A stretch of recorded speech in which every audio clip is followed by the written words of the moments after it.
Hey everyone, welcome back. Ever get that feeling, like that question, uh, who am I? It's less about self-discovery and more about like trying to squeeze yourself into a box that just doesn't quite fit. Yeah.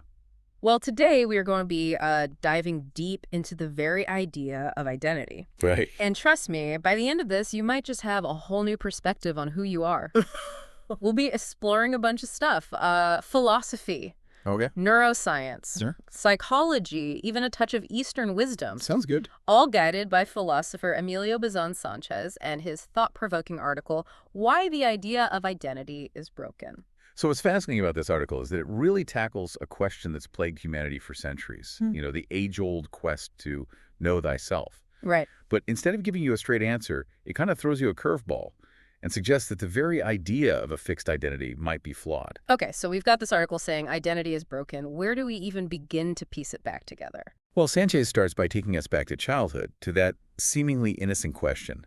What do you want to be when you grow up? Yeah. Remember that. Oh, yeah. It often felt less about exploring your passions and more about fitting into these like predetermined roles. Oh, yes. Like I was supposed to choose my future career path before I even knew who I was. Like, Right. these invisible walls start forming around us before we even realize it. Exactly. Yeah. And Sanchez points out how this pressure to conform it starts even earlier. Hmm. Think about those gender-specific toys that are marketed to kids, Yeah. or how certain behaviors are like praised while others are discouraged. Right. It's subtle, but it shapes our understanding of who we're supposed to be from a very young age. So we're being nudged towards specific roles from day one. No wonder so many of us feel lost or stuck later in life. It's like we're trying to live out a script that was written for us, not by us. That's a great analogy. And it highlights the influence of society on our identity for sure. But even before we dive into that, let's take a detour into the world of philosophy. Oh, okay. After all, this question, who am I? This has been a philosophical puzzle for centuries. Okay, so let's see what the great thinkers have to say about this whole identity thing. Well, there are some pretty contrasting views. Okay. Some philosophers support the idea of a fixed self, Mm. arguing that our core identity remains essentially the same throughout our lives. Right. You can see echoes of this idea in social systems throughout history. Take the Aztec caste system, for example. Okay. Your role in society, warrior, farmer, priest, it was determined at birth and basically unchangeable. Wow. So you're born into a role and that's your identity for life. Not much room for personal growth there. Exactly. But then you have philosophers like David Hume who completely rejected the idea of a permanent self. Okay. Hume argued that we're nothing more than a constantly changing bundle of perceptions with no fixed essence underneath. Hold on. No fixed essence. So there's no real me at all. That's what Hume was suggesting. He believed that what we perceive as ourself is actually a collection of fleeting experiences, thoughts, feelings, and memories that are constantly in flux. It's like a river, that's always flowing, never the same from one moment to the next. Okay, so one side says we're fixed, the other says we're fluid. That's already making my head spin. And it gets even more mind-bending when we consider biological changes. After all, even on a physical level, we are in constant flux. Right. Our bodies regenerate cells, our brains rewire themselves through experiences like we're literally not the same person we were yesterday. So if our bodies and brains are always changing, what does that mean for our sense of self? If the hardware is constantly updating, where does the software of our identity reside? Neuroscience offers some intriguing insights here. Researchers have identified a network in the brain called the default mode network, or DMN for short. Okay.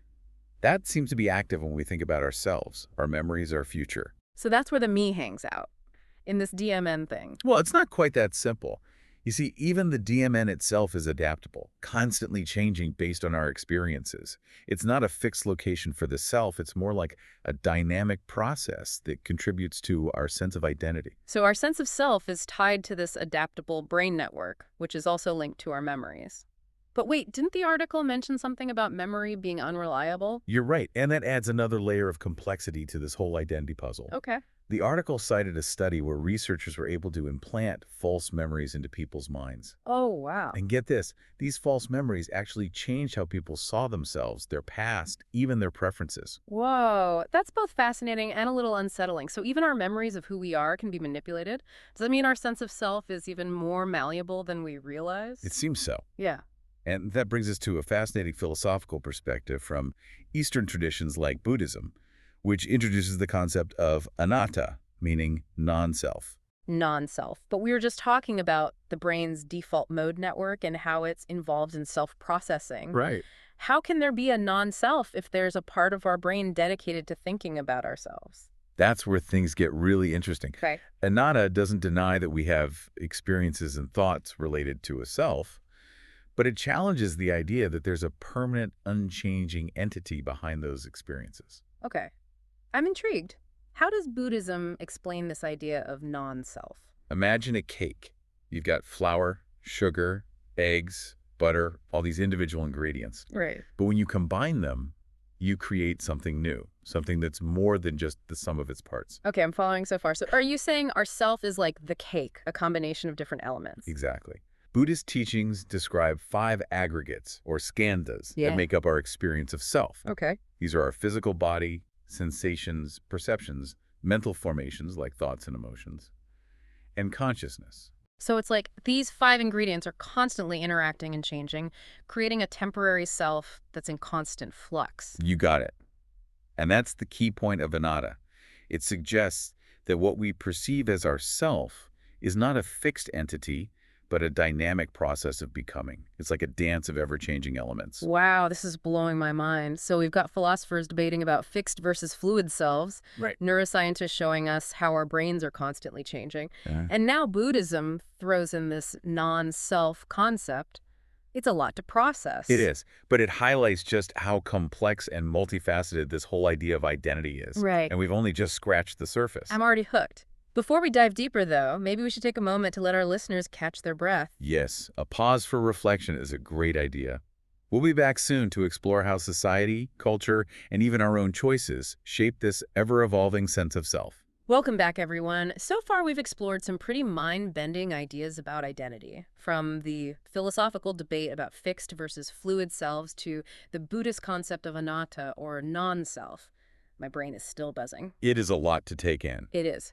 But if we're starting to see identity as this dynamic process rather than a fixed entity, the next question is, how do we navigate a world that often demands we fit into neat little boxes? Right, like how do we deal with all those labels and categories that society throws at us?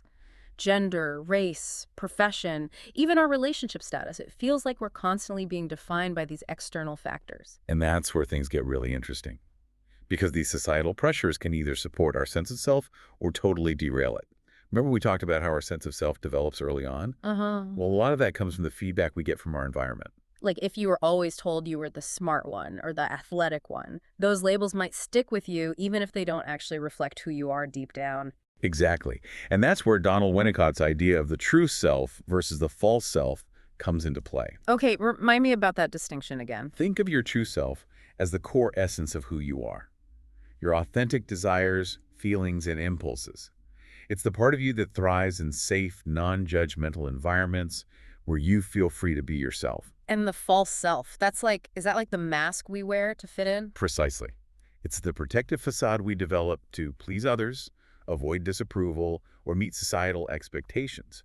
And it's not always a bad thing. The false self can be a helpful coping mechanism in certain situations. So like when you have to be professional at work, even if you'd rather be wearing pajamas and binge watching your favorite show? Exactly.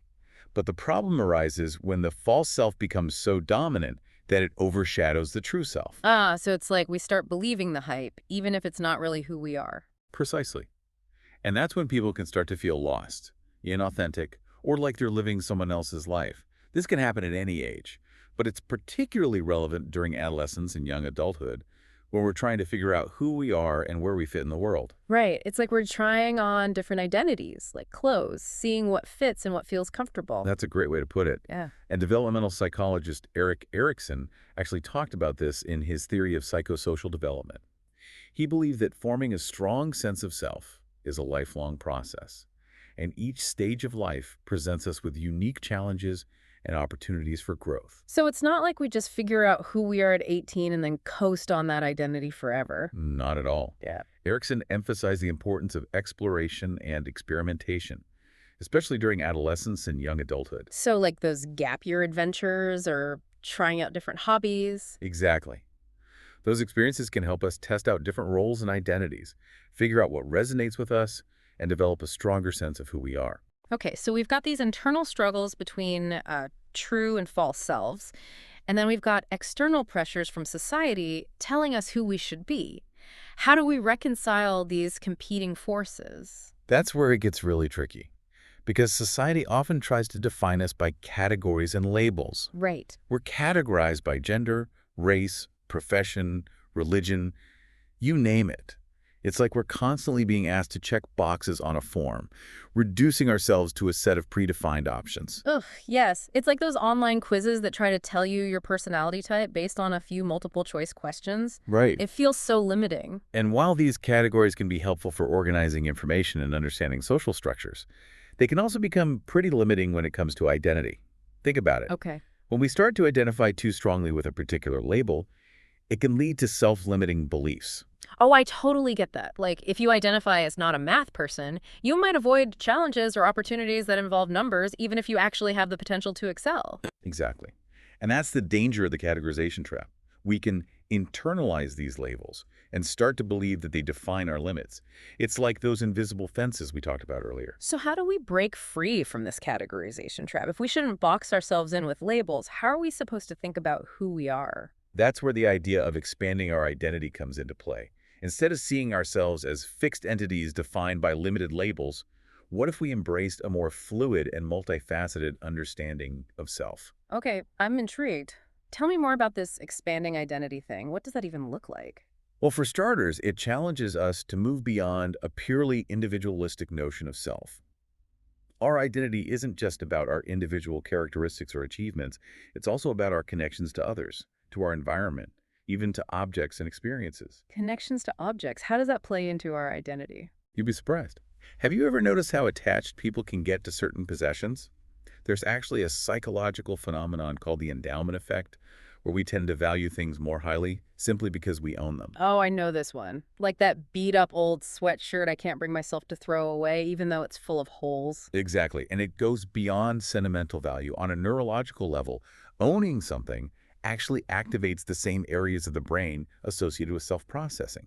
It's like our possessions become extensions of ourselves. So it's not just stuff, it's part of our identity. That's fascinating. It is, and it highlights how our sense of self extends beyond our physical bodies and mental processes. Our relationships, our communities, our environment, all of these things contribute to who we are. Right.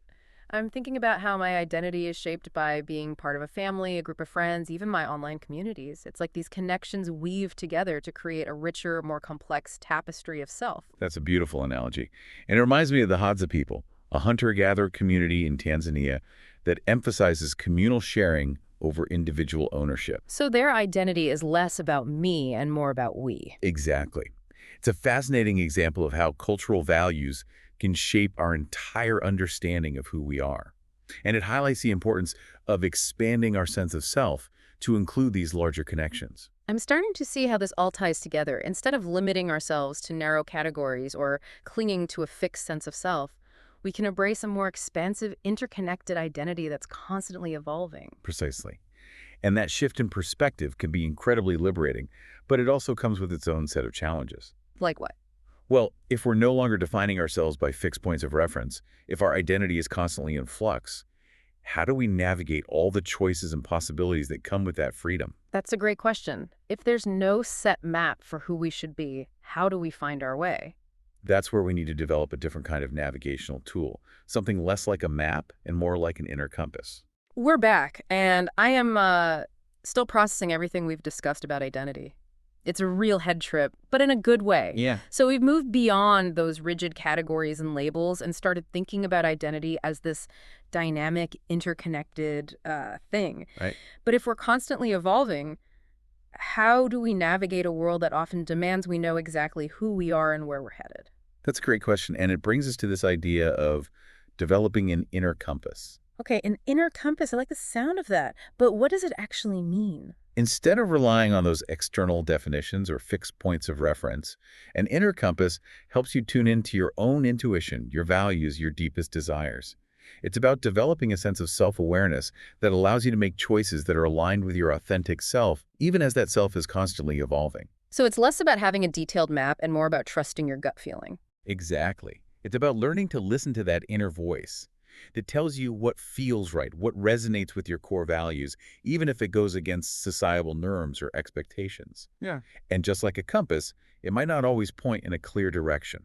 There might be times when you feel lost, confused, or uncertain. I can definitely relate to that. It's like those moments when you're at a crossroads in life and you have no idea which path to choose. And that's okay. It's all part of the journey. Embracing a fluid identity means embracing the uncertainty that comes with it.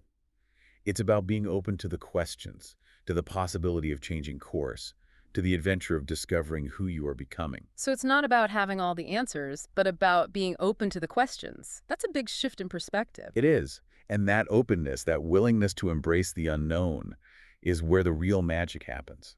It's where we discover new aspects of ourselves, new possibilities that we might never have imagined before. This is making me think about all those times I've held myself back from trying something new because I thought, oh, that's not me, or I'm not good at that. It's like I was trapping myself in a self-made box. And that's the beauty of a fluid identity. It allows us to let go of those self-limiting beliefs and step into the unknown with a sense of curiosity and wonder. Instead of saying, I'm not creative, you could say, I'm curious about exploring my creative potential.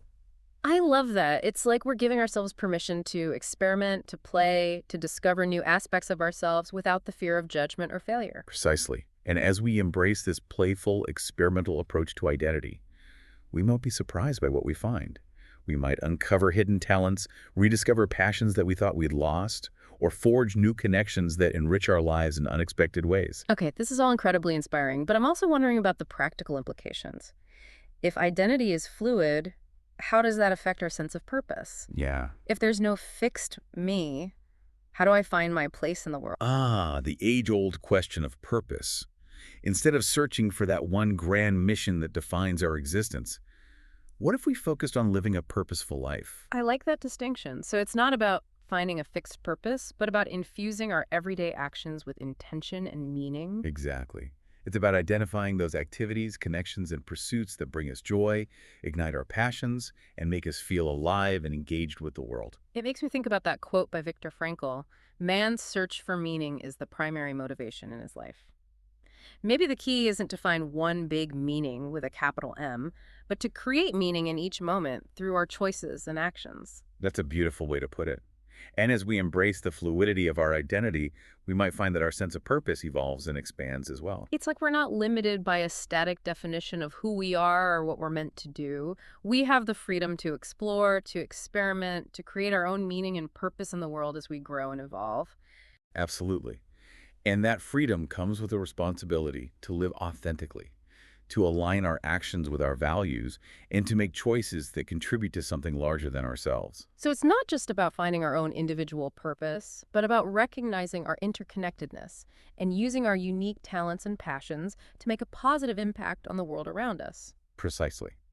And that sense of connection to something greater, whether it's our community, nature, or a cause we believe in, can be a powerful source of meaning and purpose in our lives. This is a lot to take in, but it's incredibly empowering. It's like we're being invited to step into the driver's seat of our own lives, to embrace the unknown, and to create a future that is both authentic and meaningful. And remember, it's an ongoing journey, not a destination. There will be times when you feel lost, uncertain, or even afraid. But those moments are also opportunities for growth and self-discovery. Trust your inner compass, be kind to yourself, and remember that you are capable of far more than you can imagine. This deep dive has been a real eye-opener. I feel like I have a whole new perspective on identity, purpose, and the possibilities that come with embracing a fluid sense of self. I'm glad to hear that. And remember, as you navigate the complexities of life, Don't be afraid to challenge the boxes, embrace the uncertainty, and keep exploring the vast and ever-evolving landscape of who you are becoming. Thank you so much for joining us on this journey of self-discovery. We hope you found it as insightful and inspiring as we have. Until next time, keep diving deep.